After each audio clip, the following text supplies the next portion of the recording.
Sorry, I know you already watched a video. This is the second one for this section. I'll try and make it fast. So, for something like this, in example 3, it does say to express the solution as a logarithmic expression and then determine its exact or approximate value to 3 decimal places. So at some point, we're probably going to plug some of these into a calculator. But to begin with, if you can solve it without a logarithm, you probably should. For example, 32. 2 to the first power is 2. 2 squared is 4. 2 to the third power is 8. 2 to the fourth power is 16.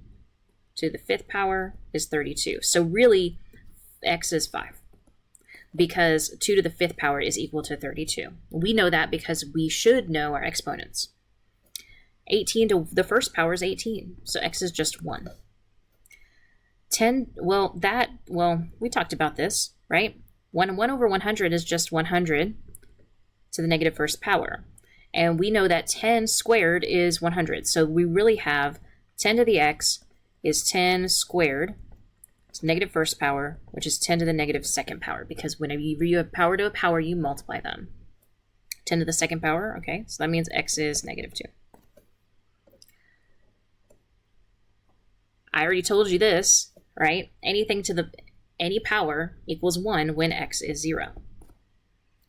This is where things start to get tricky, because we have this thing where 76 is not a multiple of 2. If we were to keep going, 32 times 2 is 64.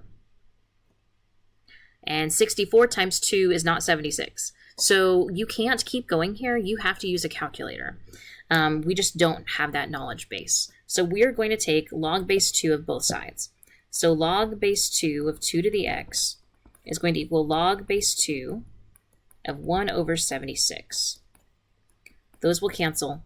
So x is equal to log base 2 of 1 over 76. You take that, you plug it into a calculator, and it's going to tell you the answer is negative 6.248. It's negative because it was a fraction, which means your number was in the bottom. That's same idea as what happened over here in part C.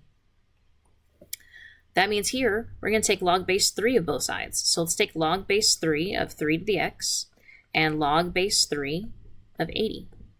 Those will cancel. So x is equal to whatever log base 3 of 80 is. You plug that into a calculator and you get 3.989. 2 more. We're going to take log base 5 of 5 to the x and log base 5 of 120. Those cancel. So x is going to be log base 5 of 120, which is 2.975.